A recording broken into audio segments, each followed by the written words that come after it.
What's going on, guys? Welcome to another edition of Analytically Correct. I'm here with Rob at Public House on University, Stretch producing as always. We're going to start this week, I think, with the World Series. It might be the last time we talk about baseball on the podcast for quite a long time because tonight is Game 6. The Nationals started off up 2-0, won both games on the road, and I think, at least for me, I don't know how everyone else felt. I kind of felt at that point, I mean, you only have to win 2 out of the next, 4 games? All 5 games have been won on the road this year. Yeah. So if you believe the old adage that a series doesn't start until a road team wins, the series has started 5 times. Oh, I think it's going to 7. I really think it's going to 7. I hope so. And I want only because I really want to see Max Scherzer pitch a Game 7. Yeah. While hurt, I want to see Scherzer's my favorite pitcher in baseball, so I really want to see what he can go out there and. I was surprised that he wound up not pitching the other game because it kind of came. Did you see the interview with him? No. He looked like he was in legit pain. Like he wasn't standing upright, wasn't turning his head or anything. I mean, Scherzer's not what you would call a Jay Cutler, where he would just kind of hang out and not like show up to a big game. One of the things with Scherzer too is even if you were watching the first game, I think it was the first game, they were talking about it as he's pitching, and it's like this guy, especially in the World Series, he puts his whole entire body into every single pitch. It's not like some of those guys who go out there, you're kind of warming up in the first inning, and then he is one of the guys who, as you go through the game, you get stronger, and he winds up, his last pitch could wind up being like a 98-mile-an-hour pitch. Yep. But he looks like he's exerting so much energy, and he's putting in like these stress innings in the World Series. So, obviously he is hurt. And, after the trade deadline, he was pitching hurt a lot this year. Like before the trade deadline, he was one of the best pitchers with one of the least amount of run support. And now they're getting run support. He hasn't been healthy, so it just sucks for him at that point. I think it's for his sake. He's definitely obviously trying to get out there and win his World Series. He doesn't know how many more times to be back in the postseason. I look at him as one of those pitchers that, like you said, from the first pitch to the last pitch, he can go from 95 to 98, really quickly. You got Verlander and Strasburg on tonight, and I think that's going to be a matchup right there. Yeah, that's going to be awesome. But Verlander, and I said it in one of the other series before the game even started, we were doing this, and if you jump on Verlander early, you can get out to an early lead. And if you give Strasburg an early lead, I mean, I have money on the Nationals. Truth be told, I put it in before the series started, so I was feeling good up 2-0. I even thought about hedging because it was like 50 to win 100 and something. So I'm like, I could just do something so I at least don't lose my 50. I'm like, nah, fuck that. Which now I kind of wish I did because it's like minus 177 tonight for Houston, which is still kind of high to me. Like the Nationals have proven that they should not be almost a 2-1 underdog, I don't think. They're 5-0 this postseason with Strasburg pitching too, so like this can be a big game for them coming in tonight. And the bats kind of cooled down a little bit for Rendon and Soto, but it could have just been like a 2-game slump, if you can even call 2 games a slump. I mean, as hot as they were, you're not going to continue on that pace for the entire playoffs. And that's the same thing I said about Gleyber in the last year's in New York. Soto's 21, 22 years old. I mean, you can't expect. I understand that, yes, he is professional. Yes, you are expecting him because he is a phenom. But at the same time, there are older guys that should be batting and should be consistently doing better in this lineup up and down. You would hope that, Zimmerman would have some more at-bats, some bigger at-bats, Another reason why you would look at this team up and down and see where the run support is, they have to jump on Verlander early. He's going to leave he's going to go out there aggressively with his fastball, and you just need to jump on it. I really don't like when guys are too patient when there are strikes. I don't believe in watching the first pitch. To me, it's almost idiotic just because your odds are best at the first strike because pitchers are trying to get on top. They're trying to get the first strike out there. They're trying to attack you right away. So don't be afraid to go right back and battle it out with them. The first pitch is usually the best pitch to hit at just because when it comes to the numbers, that's your best batting average pick. Not your best batting average pitch to pick right there. Guys are going to come at you aggressive, and they're going to come out there to try to win it out right away because you want to be ahead in the count in all your counts. You want to have more first strikes than you do start off 1-0, obviously. Yeah, I'm looking forward to the game tonight. I think it's going to be an awesome game. I think the only thing that concerns me is the games that the Astros have won the last 3 in a row have been like 7-1, 8-1. They've just dominated. And so, I mean, the bats need to wake up tonight, but hopefully it'll be a good game. And I'm sure maybe we'll talk about it one more time next week as far as like who won and all that kind of stuff or what's going into the off season. I want to do a little bit of NBA so far with what like the first couple of games, like super early reactions. Obviously, nothing set in stone so far. Some trends are already going back and forth. I had money last night. I had it on Sunday on the Warriors, and they're down by 1 point at like 40 points. And I can't remember who they were playing, but it was nobody that was like a world beater or anything like that. And then Thunder, they were down against the Thunder. Yeah, it was a Thunder, and then they were down like 40 points, and then of course yesterday I go to try to get my money back, and I bet against the Warriors, and that's when they come back and win by 20, because it's just kind of like a zigzag league sometimes like that. But as far as I think it was a big concern after the first couple games, are they going to be giving up? Are they going to be able to guard anybody? Yeah. And they're giving up all these points all season long. Is there anything as far as the NBA so far? We're going to do our top 10 list in a minute of players and ranking all that kind of stuff. But is there anything so far with the NBA season, teams you like, teams you thought? I mean, it's only been 3 or 4 games. Only been 3 games, but I was adamant last week, and I thought Atlanta could make that last push. I know it's 3 games in, but I like what Trae Young's doing. It looks like Trae Young, this is going to be a league that he's going to thrive in as it continues to grow on. I like to see him.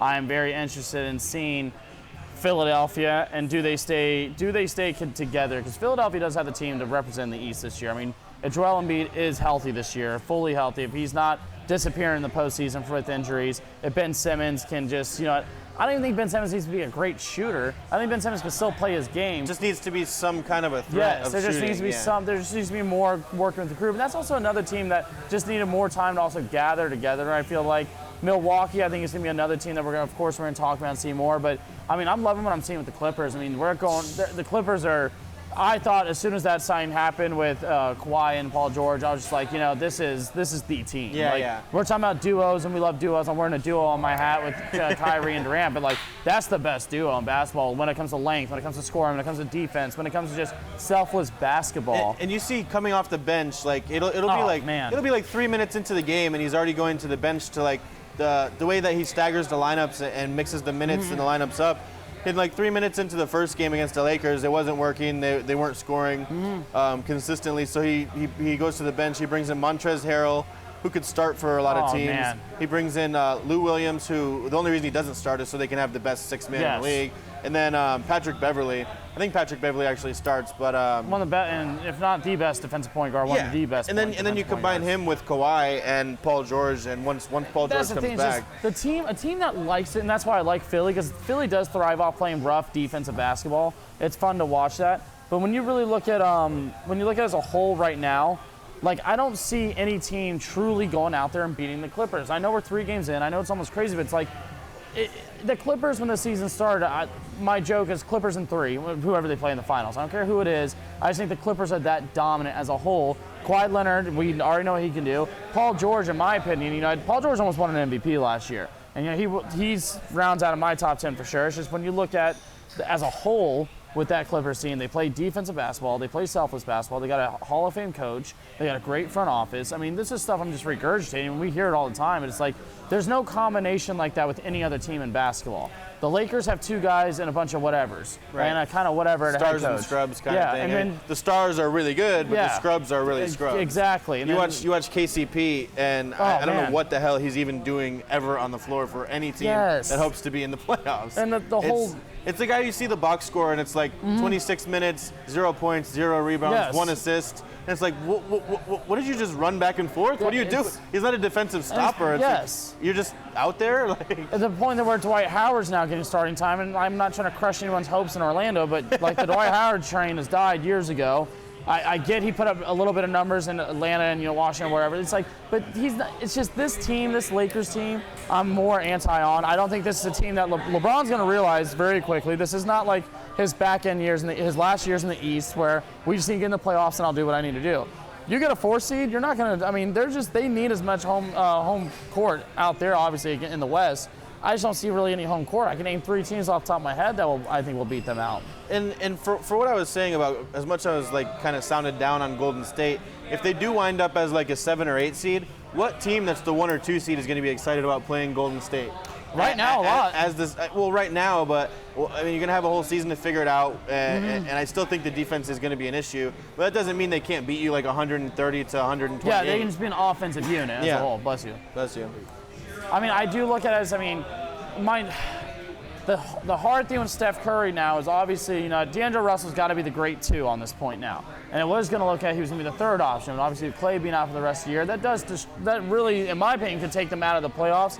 I'm giving them more of the respect that they can make the playoffs still as an 8 seed or a 7 seed in that Western Conference. Well, especially the thing with Clay, it's not so much on the offensive end, which he is better on offense than than D'Angelo Russell, but the level, the difference of those two is not as much as the difference in the defense. The defense that Clay plays is so much better than D'Angelo Russell. He's one of the best two-way players in the league, and I think this Warriors team is showing more and more signs of.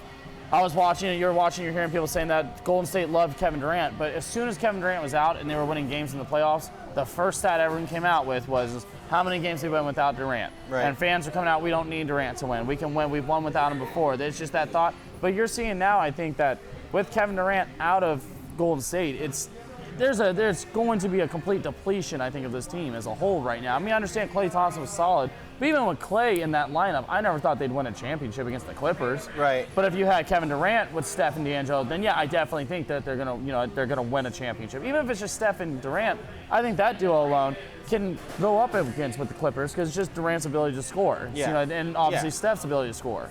What do you think about what Charles was saying? He said the entire starting five for the Western Conference All-Stars might come from the state of California. Yeah. He said, I think he listed it was like AD, LeBron, Kawhi. Who were the other two that he said? He had them up here somewhere. Oh yeah, Anthony Davis, Paul George, Curry, and yeah, I mean it could be.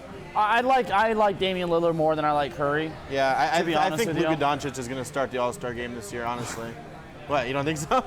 Luka, man, I think he will just because he'll get the votes. But it's like I hate those I don't think Luka's better than certain. Like I think Trae Young, well, even though he's not in the Western Conference, I think Trae Young as a young player is going to They came be, in the same draft, I think, yes, didn't they? Yes, they did. Yes, I think that's a young player that I like more. I don't hate Luka. It's just Luka starting and that's a tough one. I mean, he's got to be.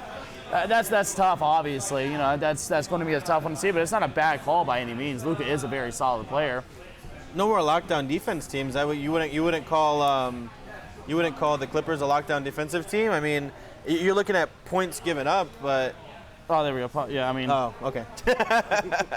I mean, if you want to talk about teams like Memphis or Orlando.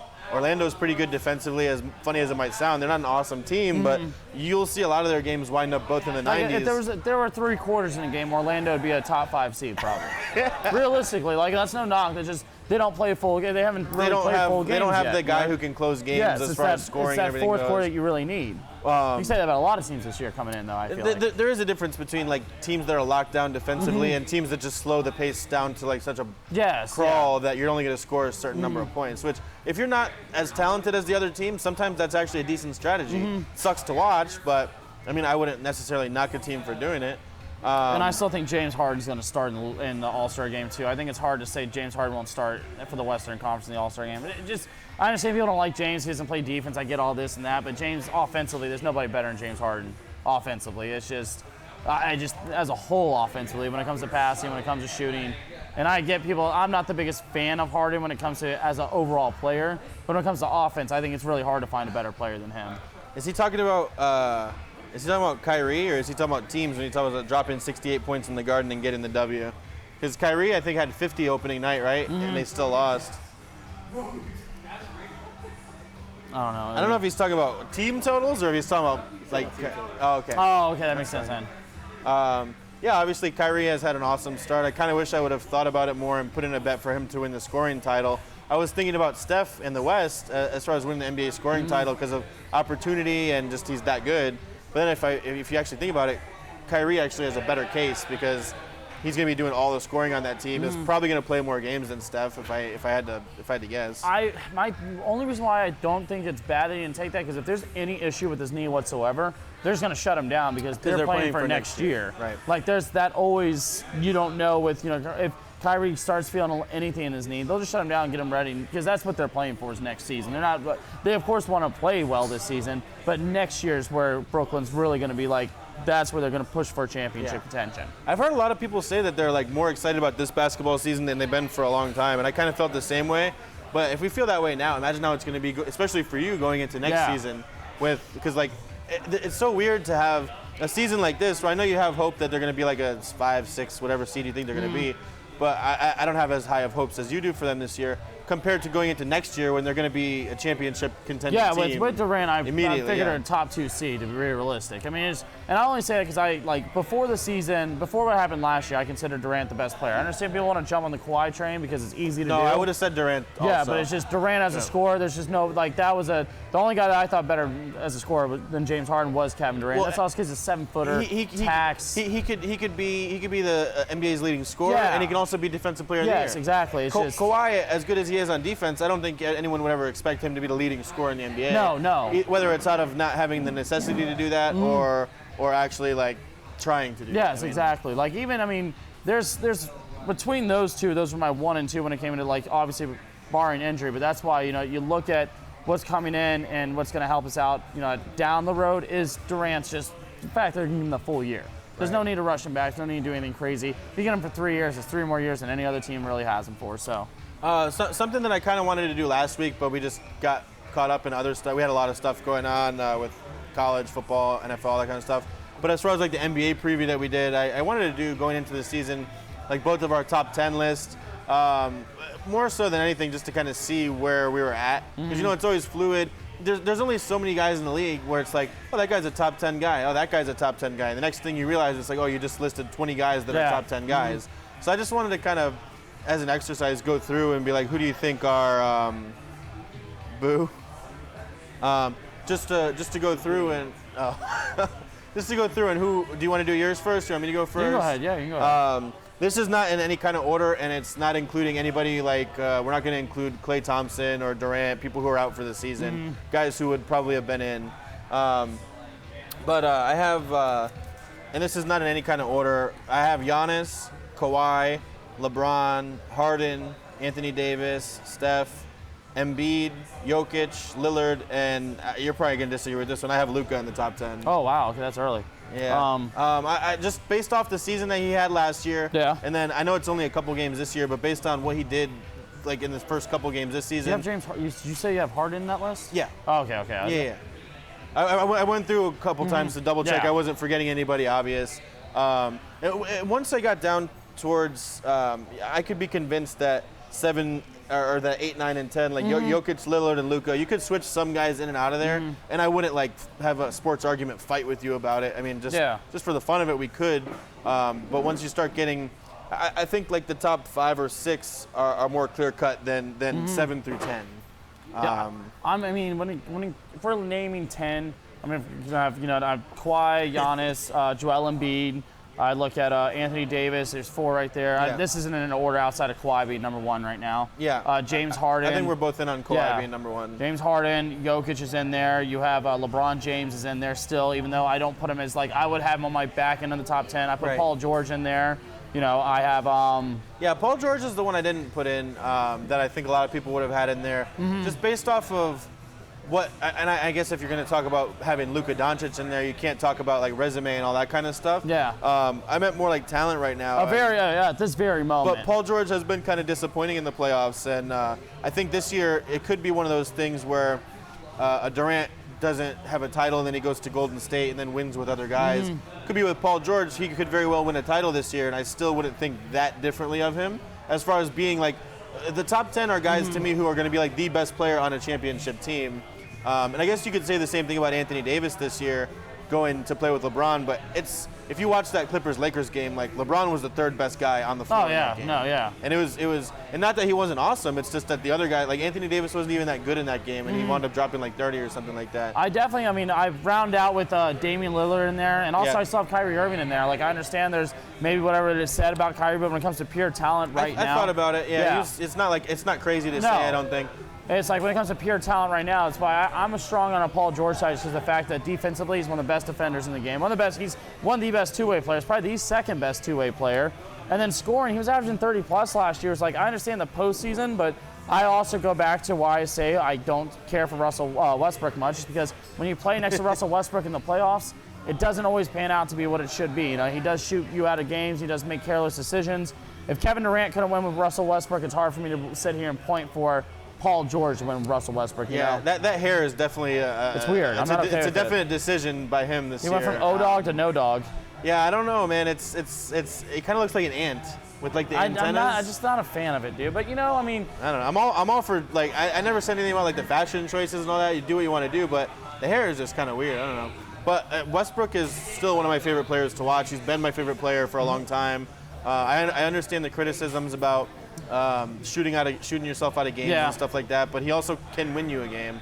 No, he can. It's more of just understand, like it's more of his shot IQ. Just if he would just realize I cannot shoot past, if I just attack the basket and I distribute and I just play off that in a league where they're calling fouls left and right, I think that it would be, I think it would be an awesome look for him. I don't think he has to go out there and try to consistently ruin his three-point percentage every single year. It just keeps going lower and lower and lower.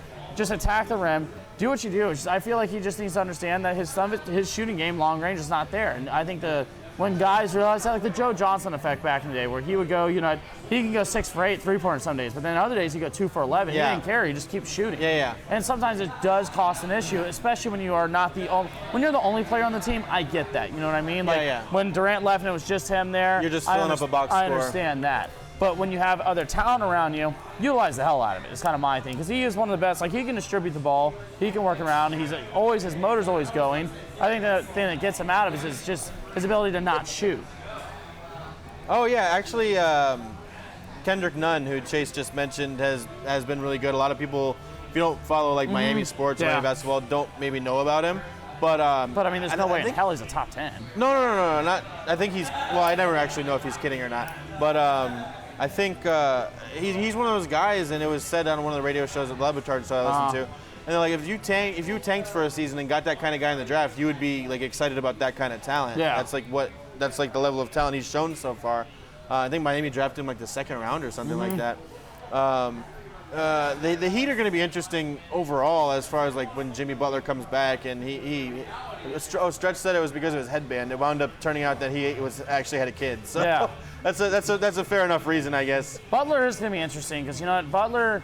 I don't think Butler gets enough like hell, because other players will get hell for not being able to like get along in the locker room. But there's never been a locker room where Jimmy sat in and just been like. He was a guy I thought about for the top 10, but it was just. I can't put him in the top 10. I just can't. I mean, he's not a bad player. He's a guy I would want to play for me because he's a dog. But like when it comes to talent, I don't think he's a top 10. I don't even think he's a top 5 in his position. Yeah, and he plays a very crowded position too, though.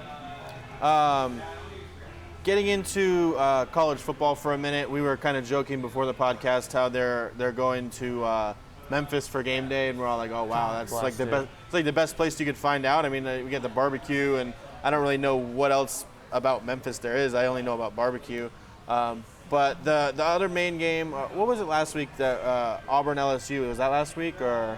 Auburn LSU was 2 weeks ago, yes. What was the big game from last week? No, last week. Yeah, Auburn LSU was last week. Michigan finally wins a game when it doesn't matter anymore, and that's Auburn LSU was last week. How my life goes. We beat Notre Dame. It would have been 45-7. They scored like a cheap late touchdown, and I'm happy to beat Notre Dame. I hate Notre Dame, but I mean, if we would have done that with one loss, I would have been much more excited. Honestly, obviously. though, yeah, that would definitely have helped out a lot right there. Yeah, once you have 2 losses, your season's pretty much done. Are you still out on LSU? You're still waiting for the Alabama game? I want to see the Alabama game. I get it. LSU is never – here's my thing with people with LSU fans. Every year, they're always a top 10 team. Every year, they're supposed to be good. Every year, I'm supposed to believe it. If they don't beat Alabama, you're going to be the first one in line to be like, hey, I said it all year. I didn't believe it. My thing is this. Like, I get it, but, like, I don't – everyone says, oh, Burrow's doing well. I understand Burrow's doing well. But, like, does Auburn have the level of defense that Alabama does? No. Does Florida have D-line is solid. But does Florida have the level of offense Alabama does? Not a shot in hell, no. If Tua's playing. But the receiving core in Alabama, there's potentially 3 receivers that can go in the first round. I mean, the offense on that team is unbelievable, plus their defense. So, like, Alabama is the complete team on that. I do think we're going to see a good, like, rapport on that. I want to see how, number one, I want to see how Florida-Georgia goes this week before we jump into that one. That's what I was going to ask you about, too. How do you feel about that game? It's in Jacksonville, right? Yeah, it's always a Jacksonville game. And we were saying about College Game Day not going there. It's something to do with like rights issues or some boring shit like that. CBS so has they like make them go to Memphis. Plastic on their couches SMU. and stuff. Pony Express. As far as the Florida-Georgia game, I've kind of not been on Florida all season. And I said earlier in the season I think Georgia might be the best team in the country. I don't feel that way anymore. And I'm kind of on Florida in this game. I really think Florida can go in there and I think Florida can win that game. But I think it's also a game where Fromm's got to realize that, okay, like this is a game where Fromm really has to step up and be the top pick that they were projecting him to be this season.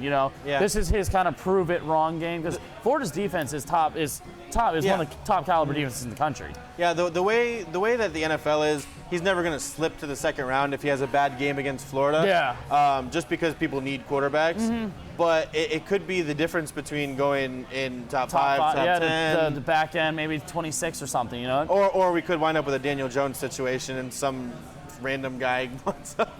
They're going to take Oklahoma. Okay, that was the other thing that happened from last week. Oklahoma losing. Oklahoma's lost, man. And you know what? This is not the time for them to lose because they're out.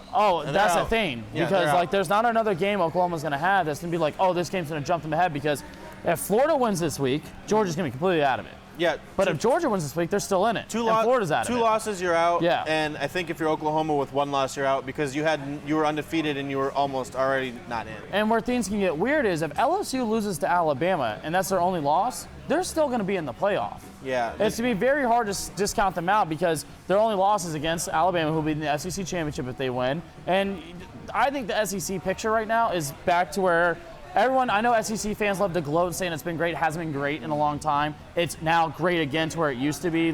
Don't consider Florida fans, you were never a part of that greatness that they were talking about of the past couple of years. They weren't. They sucked. No, I'm not disagreeing. I understand they beat Michigan. I get that. I hear it, blah, blah, blah. Bring Michigan because that's their big win from last year. But Alabama for the past 5 years has been the lone survivor. And then are Georgia, you talking about the bowl game where none of our players started? Yes. Oh, I wouldn't even count that. I understand that, but I'm talking from what they're talking about. But this is the first year because Georgia was in that realm as well, where they were looking really good. Yeah. But outside that, there really wasn't anything else. But now we have Florida's back on track. We have LSU looks very good. Georgia looks really good. Alabama looks really good. Auburn was just ranked top 10. There's a big crowded field in the SEC, and that's going to hurt because this playoff may have more than potentially 2 SEC teams if all goes that way. There could be a 2 or 3 SEC team field, and now you start asking, okay, what about Clemson? And what about Ohio State? If Ohio State keeps it going, because Ohio State hasn't shown any weakness, they haven't played anybody strong either. Yeah, I know. It's going to be, I don't know, man. Anybody but Ohio State to win this year, and Alabama. I don't want Ohio State or Alabama, really, honestly.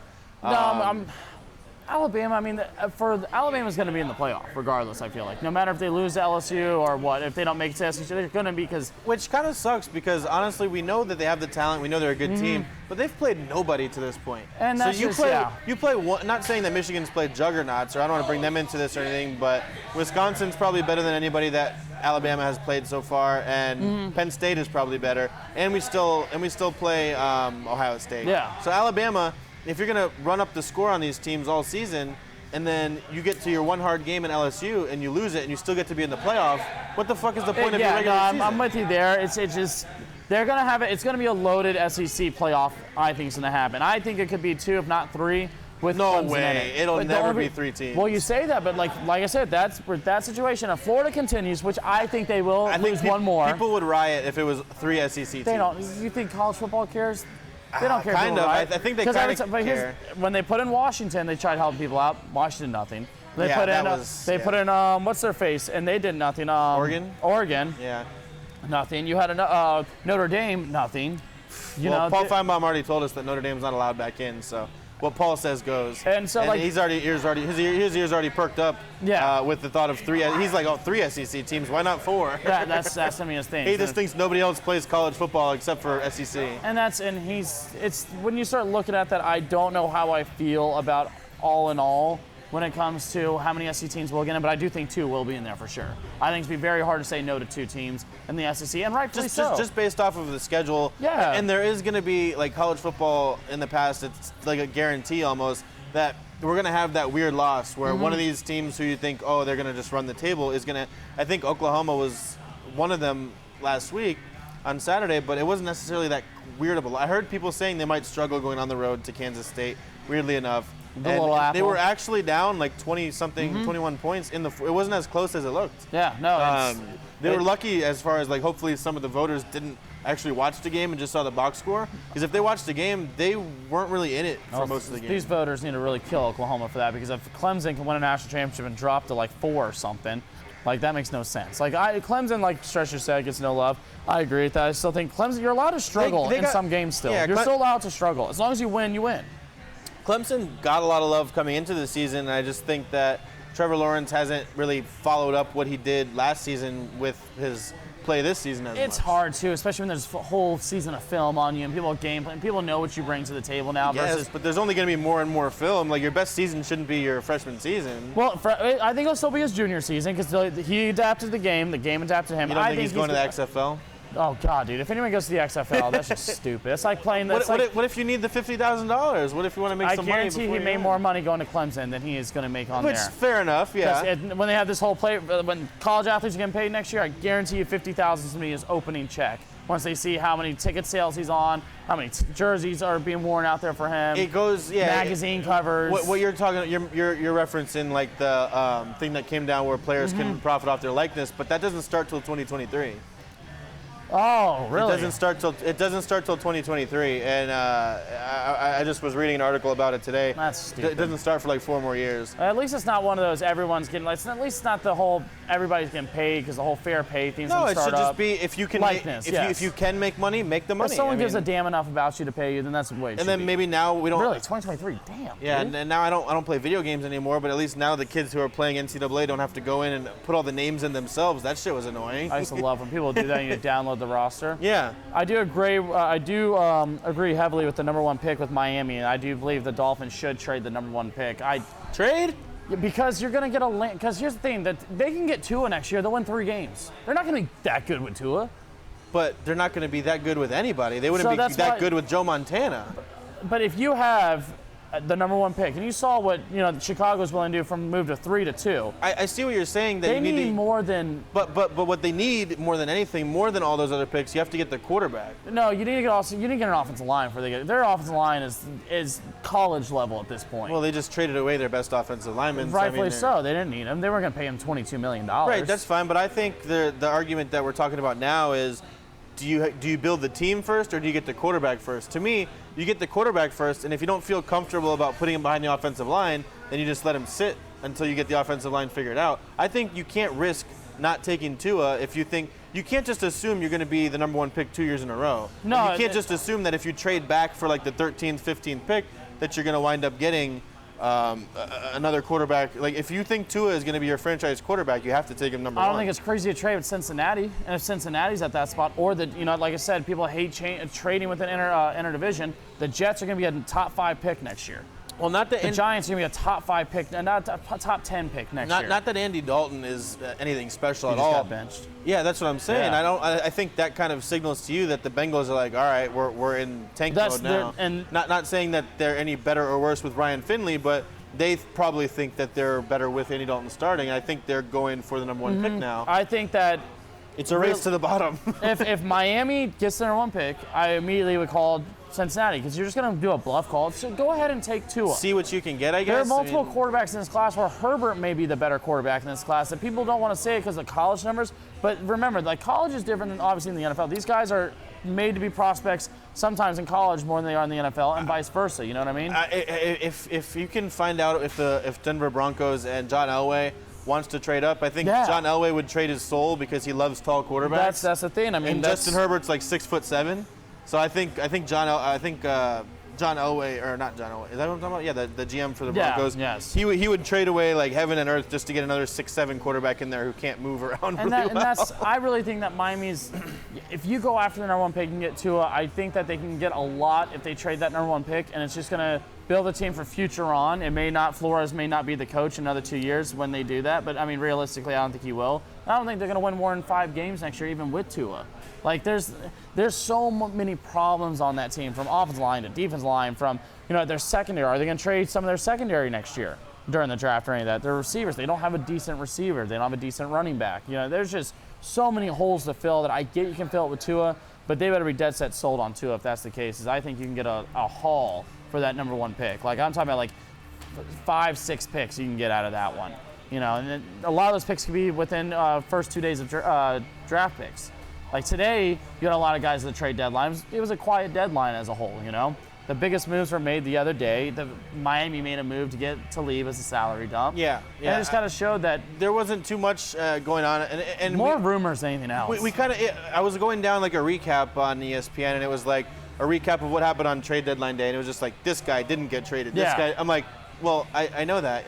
You just have to tell me if he did. I don't need to know if he didn't. I already know he didn't. So as a Cowboys fan, I was really hoping for Jamal Adams, but when you saw I'm surprised Jerry Jones had like the self-control not to just trade for him. That's why I always say his son is the one in charge, because I feel like. And as far as making fun of him for being like the GM, owner, all that kind of stuff, as far as GM goes, he's done a pretty good job. Like the talent is there. It's coaching that's killing us. I mean, it's not the talent, it's the coaching. That's their own fault. Yeah. Like, they're just unwilling to get rid of him at all. Same thing with Cleveland. Even though I think our quarterback's is a lot better than their quarterback is, I think Cleveland's issue also comes down to coaching. Very similar on that, to where they have the talent. They should have more than 2 wins realistically when you look at the team as a whole. But it's the coaching will destroy a team, hands down. Yeah. I mean, there's a reason Dallas won 10 games last year with Jason Garrett. Look at Freddie Kitchens. Yeah, I think that's a team that has talent, and he's still one of these guys out here. It's already been like, we just talk about sports, right? And we just watch sports. We don't get paid to be an NFL head coach. Clearly, if anyone didn't already know that, we don't get paid to be NFL head coaches. If we know this, which is they're not overturning any of these pass interferences unless it's super blatant, why do coaches like Freddie Kitchens keep on wasting their challenges and timeouts in challenging these things that are not going to get overturned? Because if not, how do I know it and you don't know it? He has to do it, because if not, can I get some of that money? I mean, Baker's going to complain the next week that referees aren't doing their job. Then Odell's going to complain that he's getting pushed around too much. That team's full of a lot of guys that just complain. Well, speaking of complaining, how about Joe Flacco this week? He said the first interesting thing that he's ever said in his life, and people killed him for it. Bro. What side are you on that? I'm like, he just said, I understand that some things you don't want to put out in public, but if you don't like the coach anyways, then fuck it. Like, why not just say it? Flacco is the issue there. It is like, he says we want to be more aggressive. It's like, well, by the actual fact of you being their quarterback, that's why they can't be aggressive. Yes, Flacco is the issue. You haven't thrown a good pass since the Super Bowl. Yes, their GM is a lot of the issue as well there too. I mean, John Elway, I think needs to. There are certain times where players just need to realize that, like, what's his face? Perfect example. John Lynch said he does not ever scout or go after or look at DBs. He says, I can't do that. He says, I expect myself. You can't expect that. It's just because everything's so easily done that the he whole can do. Michael Jordan thing where you want everyone to be like, why can't you just be you don't understand why they can't do that, right. you know? And that's what John Lynch said. And you look at San Francisco. San Francisco looks freaking phenomenal right now with what they've done in that defense. And you look at John Elway. John Elway consistently wants to be the guy that finds the quarterback, but he can't find. He's expecting everything that was easy to him is not easy to these guys. It's not even as bad as it could have been. He wanted Osweiler. He wanted to pay Osweiler. He got saved from himself. Yeah, that was a God Almighty. It was a bad move. And you know the worst part is Drew Lock being out.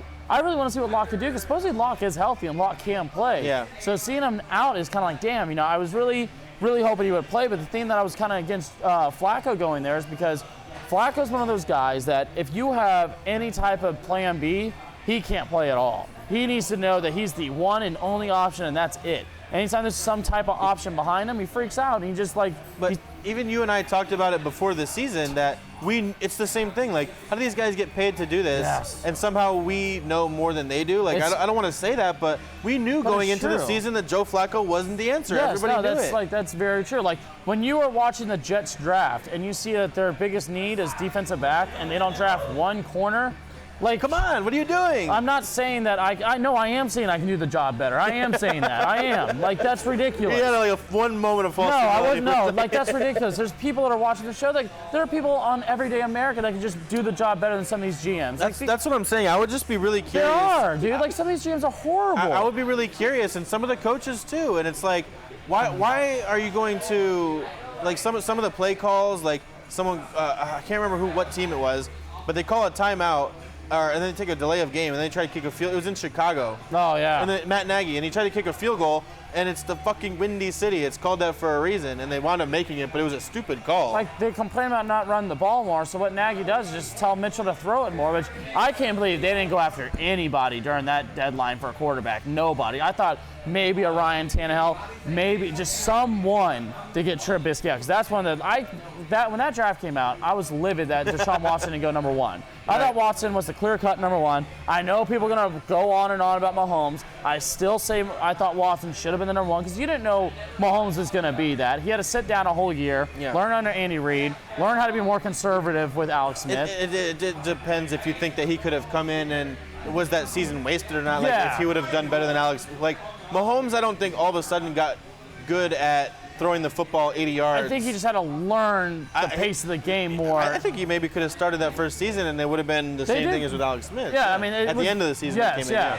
But I mean, when it came down to just resume, I don't think he's a college quarterback with a better resume than Deshaun Watson, and that's including Tim Tebow on there. I know people are gonna blow Tim Tebow to whatever, but bro, it's just the truth. Like, look at the team Tim Tebow had. I mean, this man had literally teams of guys all over the place, like criminals. Watson. Yeah, but Watson was like. Watson, I will say this, coming in, every time he played Alabama, it was never his fault they lost the game. Right, yeah. It never was his fault. You know, I watched Tim Tebow cry because on the sidelines he got his ass whooped by stupid red stuff on his jersey, and he made this stupid speech about nobody's going to work harder. I watched Chad Henne and Mike Hart beat him in a bowl game in the Outback Bowl, man. Like, not trying. Now we're talking. Yeah, it's just like he has one national championship. I know he has 2, but he was the starting quarterback for one of them. When it comes to resume, I thought Watson was the clear-cut number 1, even though Garrett was a good pick, obviously. Mike Hart never fumbled in college, 99 carry rating in NCAA football, if anyone cared about that.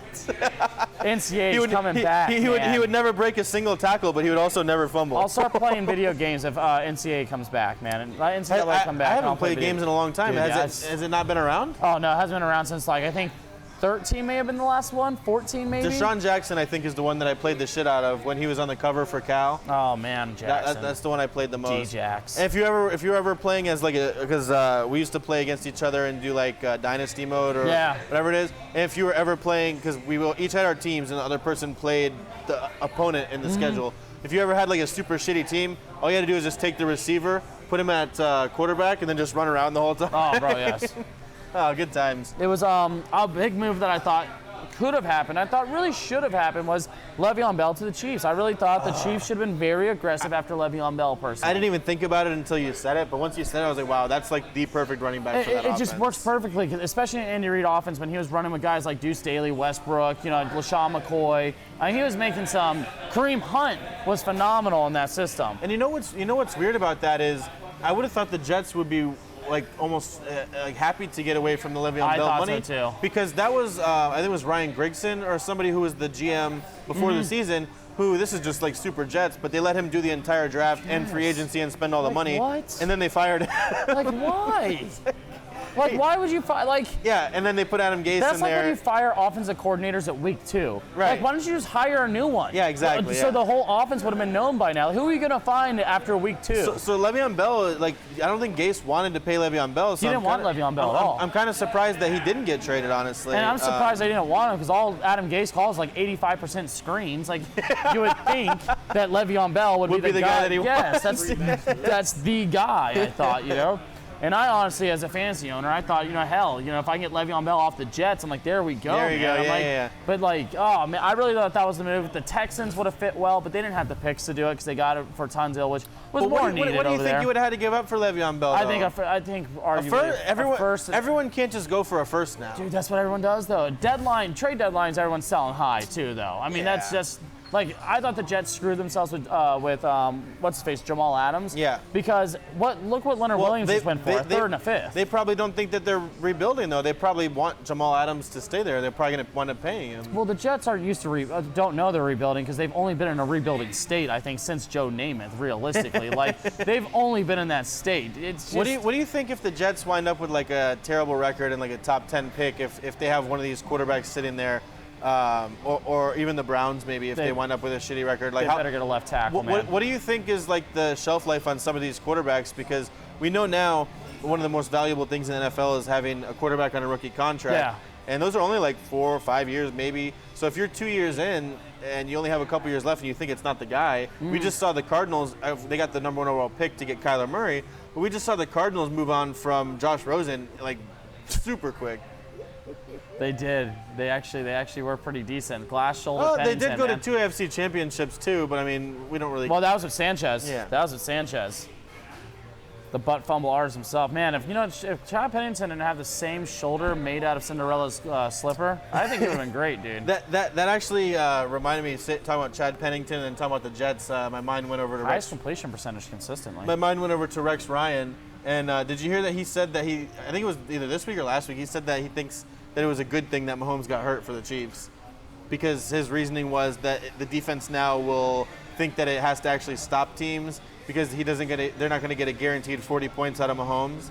Like, Yeah. I'm pretty sure that the defense is already trying to stop people. When like Rex Ryan speaks about offense, I usually noodle arm. try to move it away, you know. But when he speaks about defense, he knows his defense. I'm not taking anything on that. Some guys are just your ceiling, and there's nothing wrong with it, is to be a really, really good coordinator. Yes. Not everybody's meant to be a head coach. No, yeah, it's like I mean, he says that, but like, what? It doesn't benefit you with them losing Mahomes. It's not like anyone's stepping up and getting. The defense has always been the issue with that group. I think Matt Moore didn't play bad. I think Teddy Bruschi said it, and then Rex Ryan agreed with him, and then Randy Moss is over on the side, like just like giving him like the side eyes emoji, like what the fuck are you guys talking about?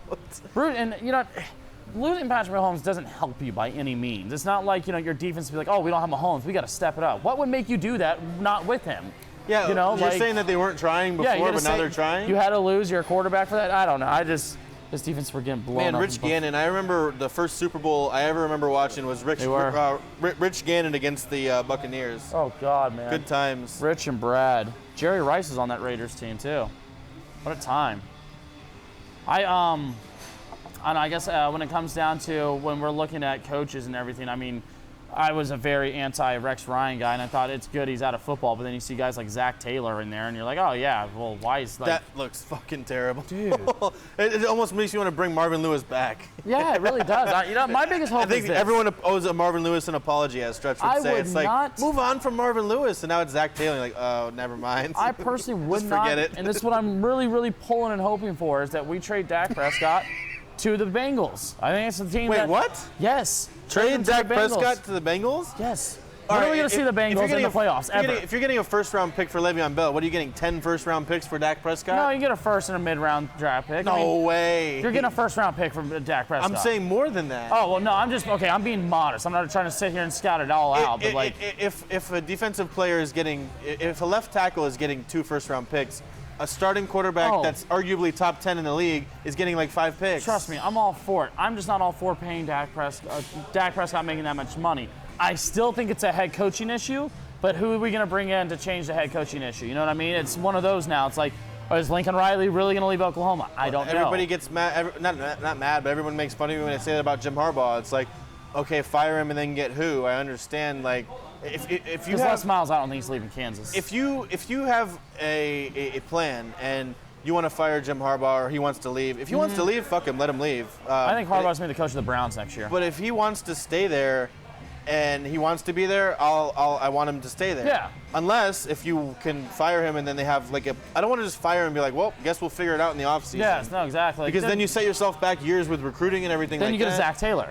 Then you get a Zach Taylor, You get Zach Taylor, that's what you get, you know? It's like, and I'm so sick of, and like we talk about, we're not smarter than some of these guys, even if we think we are. They know a lot of football and all that kind of stuff.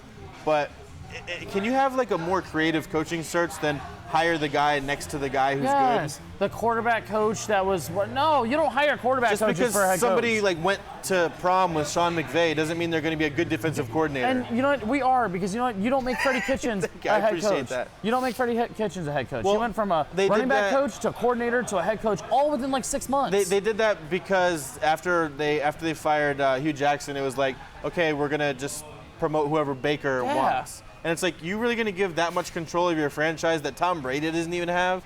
Tom Brady doesn't pick his coordinators No, and all he that kind of doesn't, stuff. man. No, he doesn't. Picks his trainer. And honestly, Baker to have the power to start QB whisperer. picking, So they start need to picking speak a little coaches is louder because they're unbelievable. not hearing him. No, man. It's the 15-second. They have to cut him off. That's why. What else happened this week? What else happened this week was the whole anything with that Tom Brady news of him putting his house. You know, man, do you see any possibility where he's not on the Patriots next year? The only reason why I do is because Adam Schefter is so like good pro about that. He's not gonna. And Adam Schefter's not a BS guy. All he said is things that are true. He just said Tom Brady voided his contract so he could be a free agent unless they re-sign him. And then him and his trainer both put their houses up for sale. Like, I don't think it's crazy for Tom to have this kind of like. He's not saying he's leaving or anything, but I really think that Tom Brady could leave just to prove that he can win with someone else. And it's not because he's always going to hear the system thing, and people are always going to throw around system or blah blah blah. Like, I think if Tom doesn't get properly what he wants or doesn't be where he wants, he will leave. Like, I just believe in it only because Schefter's pushing on so hard. Schefter isn't, Max Kellerman, where Max got to push BS just to get his views up or whatever the hell it is. Yeah, Baby Bayless. Baby Bayless. Like, he doesn't have to do that. Like, he is like, it's like Woj in the NBA. When you hear Woj report something, you believe it. Yeah, you immediately, you're like, okay, like, that's when you're really on it. For Schefter to really be as aggressive about Tom Brady being out, that's something. Now, I couldn't be a GM because I'd be so petty to the points where, I hear you're doing this, that's fine. Enjoy South Beach. I'm taking some draft picks. Yeah. I'm that kind of petty of a person. I'd be livid because you got rid of Jimmy Garoppolo because Brady want to stick around. Right. Now Brady's doing this whole, supposedly he wants to leave thing. I've read reports that it's about not being able to keep receivers around, this and that. Bill Russell, the system. Well, maybe Jordan won only because of the system. The system was that they had Michael Jordan. There's no kind of like offensive system. There's a system everywhere. Like, he's just a systematic guy. Bill Russell, the system. Bill Russell, the system. Steve Martin. Kobe made his own system. Well, and that whole system's being played today in the NBA. And guess what you get when you do it now? An MVP. People are like using Mamba as like a derivative or derogatory term now with Jason Tatum. Yeah, they said Kobe Bryant like single-handedly ruined Jason Tatum's sophomore season. Yeah, that was so stupid. I'm like, no, it wasn't. It was the dysfunction, and it's the fact that you have Gordon Hayward, who's probably was the fourth best player on the team last year. Gordon Hayward's not that good. Right. Like, and especially for his pay, when you look at, I thought for his contract, I think he's good for his contract. I don't know if he's worth that. Kobe clones are the worst. Kobe clones, I don't want to hear that. Anybody who insults what Kobe's doing but praises what these guys are doing now are idiots. Nicest way to put it. I was never the hugest Kobe fan. I don't know. Kobe played we all know defense. about my Dwayne Wade take, but that's God, don't do that. For another day. I'm just saying I'm just saying it's not crazy to say, for a second there, they were close, Yeah, in 2000, no, not even in the championship year, because Kobe averaged 35 that year. Just saying it's not crazy. I don't know, man. You win 3 with Shaq, you won. If you put Kobe and LeBron together, and this is where I always come back, and that same stage where Kobe was in, they win more than 2, and they definitely beat Dallas. Well, that's one of the more annoying parts about it is how many people, maybe not you or at least not me, but how many people that work at a job and they hate the people they work with, but they still continue to work there, whether it's for the money or for whatever reason. And these guys are in the NBA making, and I hate when people say in the NBA making millions of dollars. Like my dad's one of those guys who it's like, oh, they're overpaid and they're always complaining. I'm like, they're not overpaid. They're one of 100 people in the world who could do the job they do. I hate the comparison that I don't want to hear first responders all get paid a lot. You want to know why? Because everybody in the NBA could be a first responder. Yeah, and nobody as a first responder can be in the NBA. Not everyone can. Yeah. No. It's okay. They'll be in a first response vehicle if they try to do it. Right. What was I talking about? What was the point of that? The Kobe, and people were people. Oh yeah. So why couldn't he just get along with Shaq? They don't have to hang out all the time off the court. Just for an hour a day when you play on the court, just shut the fuck up and play basketball. It's definitely a dual side thing. I was talking to Stretch about this. No, I'm not once. saying it's just Kobe's fault. Yeah, they're both assholes. I said it came to a point where Shaq at that time was the best player in the league, but he was on his way out being the best player in the league, and Kobe was coming into being the best player in the league. And it was one of those. Both were such strong alphas. Both won. Yeah. It's just such a. You'll never see that argument. It's just a shame. Yes, no, it really is. Look what LeBron's doing right now. He could easily be petty and be like, oh, I'm going to be the best player, not you. But everything he's done so far, to his credit, is so much more self-aware than Shaq or Kobe. If either one of those guys, if Shaq just deferred or if Kobe just deferred or whatever, you think your legacy would not have been that much better if you won 2 or 3 more championships? Oh, yeah. Nobody would have been saying this guy was better. Sometimes Shaq was better, sometimes Kobe was better. Yeah, it was, in my opinion, it's the second best duo, obviously, next to Pippen and Jordan. But I thought they stuck together. That was the only argument that could have been a better duo than those two. That duo was unbelievable. Very happy I got to be alive to see that one. Close second, Kyrie and Durant. We'll see, man. We'll see. I'm excited for that. You want to get into the lines for next week? Let's do it. So the Thursday, oh my God, that Monday night game was pretty shitty. Huh? I mean, nothing was less surprising than the Dolphins being up 14-0. I was wrong, and man. losing to I the told Steelers. people take Miami in that game. I did. I took the points and they covered. I was talking about just on winning the game and like those suicide leagues. I did one of those like weak takes where it's like, I kind of have a feeling about Miami tonight. I thought if that's the game, Miami wants to win that one because they control their the pick. Steelers pick, yeah. Yes, I thought that's the one game they try for. I did like the most tepid, weak, like lukewarm take. I was like, I told people at work, like, I kind of got a feeling about the Dolphins tonight. And then they're up 14-0. I'm like, I knew I had a feeling. Mm-hmm. And then they lose. I'm like, oh, I should have. Yeah. But yeah, they covered the 14, so that was good. I did lose a parlay last night, 3-team basketball parlay. I had Suns plus 5.5. They lost by 2.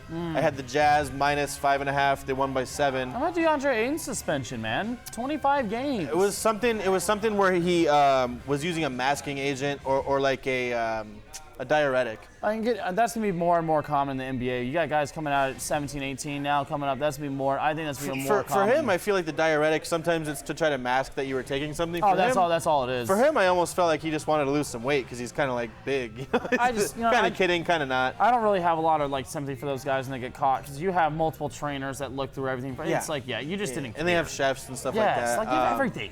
The third part of the parlay was 50 to win 270 or something like that. Ooh. And I won the first 2. I had the Clippers minus 15.5. You know what they won by? 15. Oh my. It was one of those situations where it's a blowout. They already had like 17 points. That's why I hate betting on basketball, man. They're ahead 17 points. Yes. And they take Kawhi out. It's whatever. There's a minute left. I'm up 17. I only have to win by 16. The ball gets stolen. Somebody else goes down for a useless dunk. Clippers get it back and just dribble it out. I'm like, are you fucking kidding me? If only they knew. If only they knew about my they knew. $200, they would be putting in so much more effort. I feel like they would. They're overpaid though, so don't worry. Yeah, they're overpaid. No, everyone can do that job. This is a Halloween game, which I mean, It looks pretty scary. yeah. If you have like a girlfriend or something and you want to score some points by being like, look, I'm not even watching the game. It's Halloween, but you're really watching the game. It's on the TV in the back. But if you want to go out and do something on this game tonight, it's San Francisco 49ers at the Cardinals. Cardinals are getting 10 at home. I kind of like the Cardinals. I don't know. I like San Francisco, and I also like them to get Kyler Murray out by the third quarter. That's going to be a very, very dangerous defense going after him. It's a very fast defense, too. Yeah, it is. Kyler, as someone who has him on a couple of fantasy teams, Kyler's the king of every time you look up, he's in the red zone, and then next time you look up, they're kicking like a 15-yard field goal. That's why I love their kicker, man. Their kicker's been running strong for me all year long. I haven't looked it up, but as somebody who has him on multiple fantasy teams as a quarterback, every single time they're in the red zone, they kick a field goal. I have Arizona's kicker on every one of my teams right now, and I absolutely love it. I don't know if this is like a verified stat, but 100% of times they've kicked a field goal. But I still like the 10 points. The Cardinals have been close in most of their games this season. They played a lot better after their third game. It's a short week game. It's one of those weird games where like I think it's better if you're the underdog. Like sometimes the better team gets caught napping. You have Jacksonville Jaguars at home against the Texans. Jags are +1. How do you feel about Minshew mania in this one? I'm not a Minshew guy. You're don't like it at all. I'm going with my. I'm very, very big on my MVP pick with Watson. I think Watson's going to come out here and keep playing well. He's going to outduel Minshew? Jesus Christ, I hope he does. Like, my God. I don't know. Yeah. I like the Jags, but I don't think they're. I just feel like with no Jalen Ramsey. Who's going to cover Hopkins now? That division, though, he's not bad, but he's not going to shadow him. That division, though, you just have to look of who won last week because nobody in that division seem to win 2 games in a row. The Colts are still doing it, man. Let's give Brissett some credit. Yeah, I'll give him credit. I mean, the only bad thing he ever did is go to Ohio State, but other than that, he's I okay. understand where you're coming from. Yeah. Other than that, nothing wrong. But they've been like one of those Ewing theory candidates that I was telling Stretch about, where like you lose your best player. I thought Brissett was NC State. Huh? I thought Brissett was NC State. I think he played at Ohio. Maybe I'm thinking of JT Barrett. You're definitely thinking of Barrett. I think Brissett's NC State, if I'm not mistaken. Never mind. Brissett's all right then. All right, good in our book. Yeah, forget about it. Apologize to the AFC South. No, the AFC South sucks. I don't have to apologize to them. I picked an MVP. Our Super Bowl picks, but before Luck retired, I picked them to be in the Super Bowl, the Colts. I don't have to apologize to them. I'm doing very well with them. I'm going to start writing this shit down or going back to look at it at least, because I don't even remember who I picked for the NBA playoffs last week. Oh, dude. Buffalo Bills at home. Oh, wait, one of these is a London game. I think it's the Houston game. It's the London game, I believe. Go up. 10:38 a.m. Yeah, it's definitely London. So I don't know if that factors into it at all. I guess it's just that the Jags are not on the road. Buffalo Bills at home, giving up 10 points to the Redskins. I would take the Redskins, honestly. I mean, I know the Bills are better this season, but we've seen it with the Browns. Like, dude, they're gonna have Dwayne Haskins, and Haskins literally looks like he has never played football before. That I know he went to Ohio State for sure. He definitely went to Ohio State. I mean, Haskins looks horrendous. Wow. And you know why I get annoyed with that? He's been nothing but a backup all year, okay? And he should be prepared. When he played against the Giants were not defensively a great team at all this year, and they destroyed him. He comes out against Minnesota. Minnesota's a little bit better, but it's like he should be prepared. You've been like behind Keenum, and you've been behind McCoy. Like, you've been behind some players for a little bit. You're learning from Alex Smith. Why aren't you prepared by now? Yeah, like, he should know some of the offense by now. I honestly felt decent about him coming out of college, just from seeing him destroy Michigan. But I think it's surrounded by a lot of talent helped him out. Yeah, and if you think about it, he didn't really start that many games. I think he only started that one season for Ohio State. And it's not good, though, I know some people need time to develop and everything like that, but it's not a good sign if you can't beat out Colt McCoy. Yeah, who you were better than in college. He had a better college career than Colt McCoy had. I mean, Colt McCoy was pretty good at Texas, and I know it doesn't translate to the NFL all the time, but like, I think about both those guys as college quarterbacks. I watched both of them in college. Haskins as a whole, man, he's been maybe the talent thing is what you're saying. He's going to be a Josh Rosen, I think, potentially next year, to where Washington may have an early pick. And is he really the guy? And I don't think their next head coach is going to believe he's the guy. He hasn't really shown it. I think it is going to be interesting to see if that's a trend as far as like doing the whole Josh Rosen thing. It's a shame in the NFL for that to be too. Well, it's just going to lead to like a lot of guys going to other teams, and one of these guys is going to wind up going to another team and is going to wind up being good. Yeah. And one of them is going to wind up going to the Patriots and is going to wind up going to the Hall of Fame. Well, the toughest position in all of sports is quarterback. There's so much. You have to know every aspect of the field. You're a running back. You don't have to know every aspect of the field. It's good for you to. It does seem like there should be more than like 15 good ones in the entire world, though, right? Like you have the whole population of the world, and there's only 15 good ones. Yeah. It is, especially with the way the rules are designed now for receivers going across the middle, pass interference. Nobody can hit the quarterbacks anymore. But anyways, I think I would take the Redskins still plus the 10. Okay. The total in this game is 37 points. So they're basically telling you they think it's going to be 28-10 or something like that. The lower the total, the more valuable the points are if you're going to take the points. Not a game I want to watch. Then the Panthers at home -4 against the Titans. It's going to be interesting to see if Cam Newton winds up coming back anytime soon. We saw Drew Brees kind of came back last week, and he's like shocked about that one, but yeah. Well, he played really well, He too. did. And I he's just figured they give Bridgewater to the bye week and everything. Yeah. But I think Drew Brees is kind of looking at it like we saw the whole thing with Tony Romo and Dak. And nobody thought at the time when Dak came in, nobody thought it's the same thing with Brees. You're like, Teddy Bridgewater's not going to take his job. And it's different with Brees in New Orleans. I understand that. But nobody thought that Dak was going to take Tony Romo's job until he took it. Yeah. So I think Brees kind of wrongfully, was like... but yeah, I don't think he should have. I just think he should have finished. I was always a Romo guy. I always liked Romo.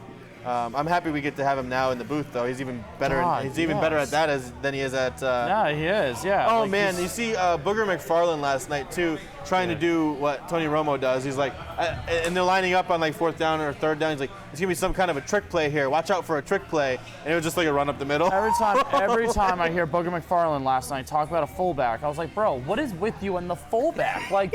He's trying to be like John Gruden, the Gruden grinder. Of all positions, you keep talking about a freaking fullback, bro. Like a fullback. It's almost like the NFL is like, all right, we're gonna screw ESPN by giving you Pittsburgh and Miami, which you go on about this like before the season even. Was that ever gonna be a good game? No, never. No.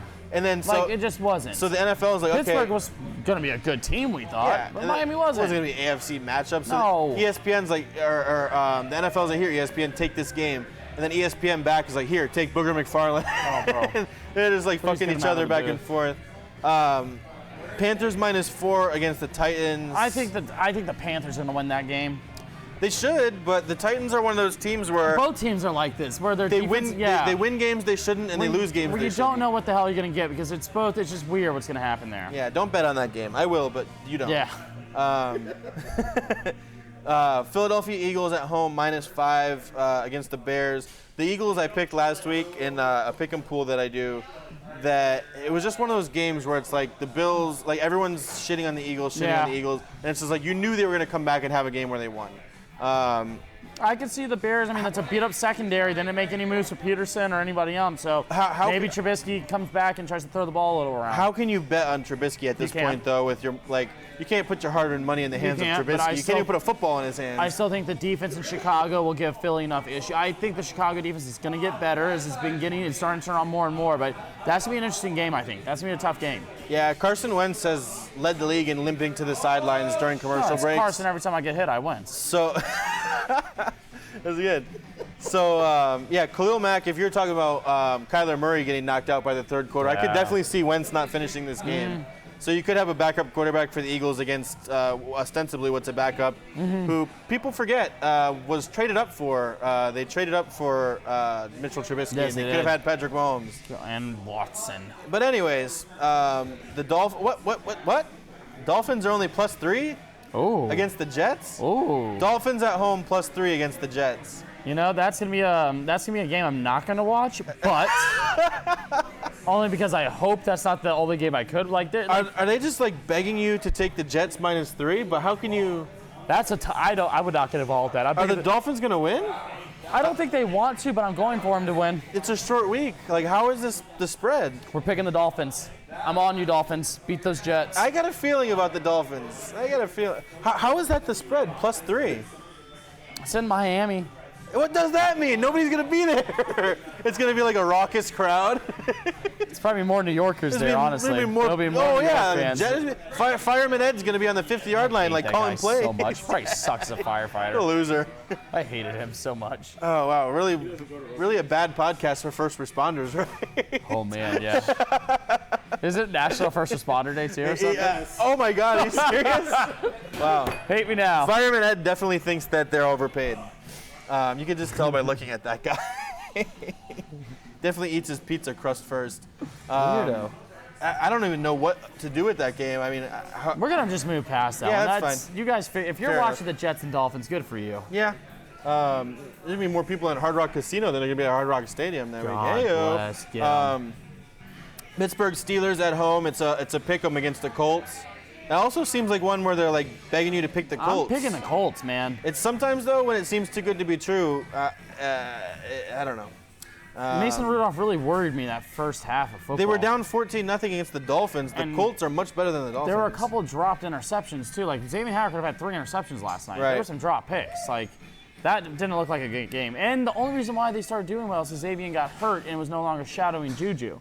Because Juju couldn't do anything when Xavier was shadowing him. He has not been very good all season. I think people Juju's just been overrated. I thought. People just I was surprised. People just thought, especially in fantasy, coming in, he was just going to step into that Antonio Brown role. Man, Antonio Brown was like. And in his defense, like Ben hasn't been there all season, and he hasn't gotten the Ben Roethlisberger that Antonio Brown got. And I just think he's one of like the biggest disappointments, especially at receiver this year. He was going in first rounds in some drafts. Yes, dude. But I don't know. That one just seems like too good to be true. Where they're just the Colts just have to win the game. Lions Raiders. Lions Raiders. Lions are on the road, getting 2 points. I guess that's the whole East team going west. I'm going Lions. Come on, Kenny Galladay. You have Galladay on some teams. I do. Big Galladay fan. I like him too. I mean, I think he doesn't get talked about enough as a wide receiver, personally. Well, this hasn't been his best season.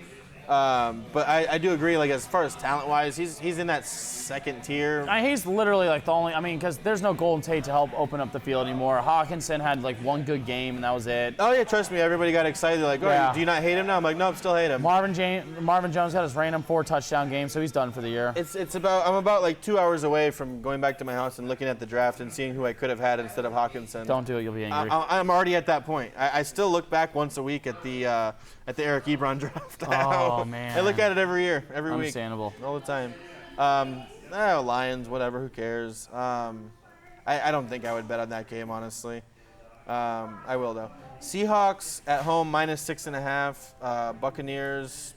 I'm picking Seattle. Yeah, all you need to know is Jameis Winston on the road against the Seahawks defense and Russell Wilson's on the other side. We'll say like Jameis Winston is one of the more exciting players in the NFL to watch. He only has one game with more turnovers than touchdowns, though. As crazy as it sounds. Is that just because he usually has like 4 touchdowns and 3 picks? Well, no, but I mean, it's still though. Like when you say that, though, you think, I mean, like he's been a turnover issue, but like they're also playing a lot of garbage time consistently, and also I think a couple of those games are definitely boosted out. He had his 1 5-pick game, but I mean, I don't think he's going to contract next year. I'm interested to see. It's going to be all these new quarterbacks, like this draft and the next draft are supposed to be really good quarterback drafts. So it'll be interesting to see where these guys like Mariota the Mariotas, and Winston, him. where do they find like their place? Does Matt Ryan get exiled out? His contract is favorable for him to leave, as well as Cam Newton. On these same like levels, Tannehill is not that much better or worse than Mariota or Winston, and now he finds himself as a backup. Are Winston or Mariota going to wind up being backups next year? That's a tough, and that's where they can be backups, that kind of thing. You know? It's going to be really interesting, I think, to see of where the second contract guys start going compared to where the rookies, because rookies now, everyone knows it's like a cliche thing at this point to say, but quarterback on a rookie contract who can get you into the playoffs is the most valuable thing because you can pay everything else on the team. Yes. But Russell Wilson, I think the Bucs defense is actually not terrible. It's not. It's just I think Russell Wilson's arguably the best quarterback in the NFL. Yeah. We'll see between him and Rodgers, the whole MVP thing. I don't think much changed last week as far as playoffs. Like the same NFC teams and AFC teams, we can still think. Yeah, it's the same 3 guys with Watson, Rodgers, and Wilson right now. It was just like an average NFL week where time just went by. Broncos at home plus 3.5. Wow, this is. I'm picking the Browns. This is It's Broncos at home plus 3.5 against the Browns. Yeah, I'm picking the Browns on that one, man. And the over/under in this game is crazy low too. It's 39. I just really look at it'd be shocking for the Browns to lose this game, I think. It is on the road, and Denver's a tough place to play. I mean, you can say that. I just don't look at that. I mean, they won't have Flacco playing. They're going to have this whatever guy coming in playing. That could be a positive for them. It could be, but I just. I mean, you say that like it's a negative. Who's the backup? They don't have any. Some guy who's like 6'5"? Yeah, dude, probably. And then they have no protection on that side. It's like Shaq. They still found a way to get Osweiler. I thought he was in the league. No, I'm with you there. I understand that. I definitely think, you can see a Matt Ryan somewhere else. I mean, I thought Rivers was going to get traded at some point this season. I thought Chicago was going to trade for Rivers, if you want me to be very honest with you. Anthony Lynn was raving about. But Rivers is one of those guys where I don't know if he has a no-trade clause. I highly doubt it because a lot of NFL guys don't. But is he going to want to go there and sign another contract? He has like 10 kids or whatever. He never wanted to go to L.A. supposedly when they left San Diego, and here he is playing in L.A. So it's like. Yeah, I was a pretty big Rivers. Rivers hasn't done anything enough to. I was always a pretty big Rivers be. defender, but this season is kind of making it tough. It's like we talked about it last week. The same thing for Atlanta. How do you have good receivers, good tight end, good running backs, and your offense sucks? Yes. Like how? Yes. That game, the Broncos though, I don't know. Who'd you say the backup is? We don't know. I don't remember off the top of my head, but I know their left tackle's not protecting against Myles Garrett. No. Like, I just know that much, man. That team, they don't have Emmanuel Sanders anymore. Denver's going to be looking at a top 5 pick here coming up. Yeah, that's interesting when he's saying if those guys are going to replace the older guys, but I would much rather have Brady, Breeze, Roethlisberger, and Rivers over Jameis Winston or Marcus Mariota. Jesus Christ, yeah. I'm thinking about those guys more as like. Oh my God, dude! I would have a lot. I think Mariota's only. I would have Mitch Trubisky over Mariota. What do you think if Jameis? I would, man. Who would you rather have? Mitch over Mariota. I think Mariota's absolutely horrible. I think Mariota's one of the worst quarterbacks in the NFL. And Mariota is bad in a worse way than Jameis too, because he's bad in a conservative way. Oh yes, that's the worst, man. If you're gonna be bad, at least I like Jameis like trying to go out there and just make something happen. Like you never know if he's gonna throw a 60-yard touchdown or if it's gonna be like a pick six or he's gonna make 3 guys miss and fumble. But what do you think about if Jameis went to like a team like the Bears? I think it's the same result. Obviously, the trade deadline already passed. I think it's just the same result, and you just have a team with a great defense. You're wasting away with a subpar quarterback. The defense can much more make up for his turnovers, I think though. Phillip Rivers to Chicago is the one that I really thought was going to happen. I still think it's going to happen. I think Phillip Rivers to Chicago makes a lot of sense. All right. Well, speaking of Phillip Rivers, we have Chargers at home plus 3.5 against the Packers, who are 7-1, and I had to look it up. I was curious who they lost to. The only team the Packers have lost to is the Eagles. So the Eagles are seeming like one of those teams where it's like you think they're going to win, they lose. You think they're going to lose, they win. I like Green Bay in that game. I really do. I think Green Bay's got I just think Green Bay as a whole is the offense they just fired Wisenhunt. The offense in San Diego and LA does not look like it's on the same path, and their defense isn't bad. But at the same time, I think Aaron Rodgers is not a quarterback. He doesn't hold the ball long. He's going to figure out he can move, he can slide. That's going to be. I think that's a game that Green Bay's going to run on as well a lot. And they're supposed to get Devontae Adams back this week. It just seems like what confidence have the Chargers given you in them at all against a team like Green Bay, even if it's at home? They lost to Denver 2 weeks ago. Which everybody knows the Chargers' home is not really like a home field advantage or anything like that. No, God, no. And they lost to Denver. That's all you really need to know. And 3.5 seems like a low number, but I mean, to win by a field goal if you can tease Here's it down. a game right here. This is like the only game I care about all of next Sunday. I will watch them all and bet on them all, but this is what we were talking about last week. Ravens at home plus 3.5 against the Patriots. I'll definitely be taking the Ravens with the points. I might take them on the money line. I think just to see what Bill Belichick tries to do against. And knowing that they might meet again later, is he going to throw everything at him now? That's where I come to this game. Like there are times where the Chiefs will beat them in the regular season, the Patriots, or the Steelers will beat them in the regular season. Because they know they're going to play them later and they want to save. But this is a game I can see the Patriots losing. I don't think they do, but I could see them losing this game. And at the same time, I see them seeing them in the postseason and beating the hell out of Baltimore in the postseason now. I see it as one of those, because the number one thing is Lamar Jackson is, he's going to use his feet, but I just don't. This defense in New England is, it's unbelievable. There's not really anything. There's not much you can say that hasn't already been said about them. They will contain him still, even if they're playing man. They can play man because they can contain quarterbacks to stay in the pocket. I mean, they're going to be fun to play around with and look at. I think this is like by far the most exciting game next week. Finally got a good. Actually, the Sunday night games have been pretty decent this year. Sunday night games have been very good this year so far. But I'll pick New England in that one, but I would not be shocked if Baltimore wins. Yeah, if we have any hope as a football community of the Patriots not winning the Super Bowl, the last thing we want to see in this one is like a New England blowout by like 21 points. Yeah. If that happens, then I don't know what kind of hope any of us are going to have for the rest of the season. Well, the AFC is so weak that I think they walk through the AFC. It's just the NFC is there's a lot of good teams in the NFC this year. Right, but unfortunately, the only teams that New England has to beat are the AFC teams. Exactly. And then it comes to the Super Bowl. We thought last year the Rams are a really good team, scored 3 points. I cannot have another New England Super Bowl. I can't. I understand. I can't do it. I'm with you there. I'm dating a New England fan, so she'll let me hear it. If they want to be in it, that's fine. But as long as they lose, like they can be in it. I just want them to lose. No, I'm completely with you there. Now, here we go. It's Stretch and I's favorite game of the year. Yeah. Cowboys Giants. There's got to be some kind of bet going on with this one, right? I don't even care about the spread. Cowboys. It's 21.5. Cowboys. What? No, it's 7.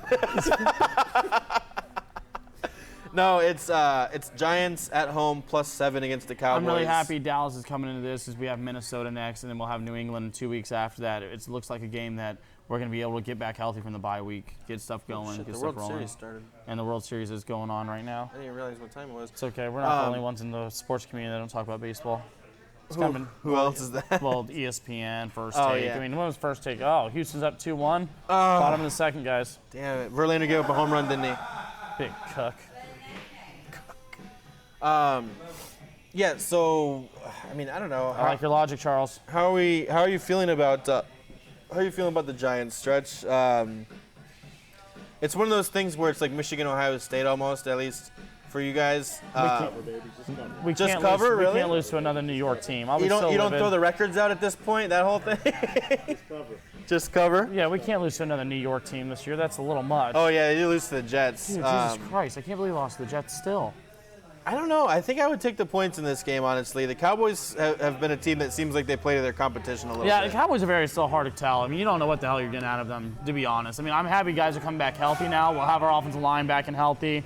Amari Cooper has a week to recover now, so I'm like, I want to see what happens here. It just reminded me of it because I was thinking about the New York teams and the whole I'm seeing ghosts thing with Sam Darnold. I'm so upset people took that out of proportion. But whatever team that he went to go play, I think it was like Jacksonville. They played Ghostbusters like over the loudspeakers. Oh God! and the mascot dressed up as a ghost. So I got like some of what I wanted to see. Dude, that's awesome. I do. Dallas really. I want Dallas taking over this game because I will say if we are one of those 9-7 groups, as long as we win our division, we're in. Which I still am a fan of winning divisions. It needs to be worth something to win your division, in my opinion. So everybody always talks about Patriots, and as far as like they haven't played anybody like that's awesome. So if you're the Cowboys and you want to have like aspirations to win the Super Bowl, you need to be beating teams like the Giants, who you're better than. Oh, yeah. You're giving up 7 points That's on the why road. I don't- You need to be beating these teams not in close games. I don't kill the Patriots for not playing one. They're playing their schedule and they're dominating their schedule. They're that's doing what you exactly do. what they're supposed to do. What do you want them to do more? Like, they don't make the schedule. Like, if they win 6-2, it's not gonna change. Like you don't want that. What they're doing is what they're doing. They're doing it correctly. there are a lot of teams who, if and their division hasn't been worth a damn in like 10 years anyway. right, but there's a lot of teams who, if they were undefeated, you could look at the schedule who they played and said they didn't play anybody. But since they lost to those teams, it looks like those teams are better. Yeah, exactly. Like, so in the NFL, if you win, you win. It's not like college football where you have to have style points or any of this kind of. Dallas really other needs to shit. win this game, get on track, because they got Minnesota the next week after that. And Minnesota, I think, is better than Dallas. Yeah, I don't know. They run the ball well. I do think Dallas can play Kirk well. But I mean, you got a tough receiving core right there. I really thought, we could have used another defensive player in a trade. Michael Bennett, I like. But at the same time, I really wanted a Jamal Adams or a Darius Slay. Like, I thought those guys would have been very good for us for that whole aspect of we need another good corner at this point. I think we need a safety, but not for what they want. This says Jets. Jamal Adams says general manager went behind my back. I don't know what that means. Is he supposed to come up to you and say, "Hey, we're trading you"? I don't know, but if he's pissed, don't be an Earl Thomas and demand to play for us and not take a pay cut, because you will have to take a pay cut. Well, yeah, I mean they're getting to they're not quite on the Rams. The Cowboys aren't quite on the Rams level, but they're getting to the point where their salary they're not gonna be able to pay people anymore. Like what your team is, what your team's gonna be. All right, man. I think that's pretty much it for this week. We're gonna get off and watch the World Series game. I think Rob might have to go to work over here. Come on, Nationals. Yeah, Do it for DC. We're getting ready to watch the World Series. So welcome to Bundesliga. Thank you guys. Bundesliga. I couldn't think of a good one for that one.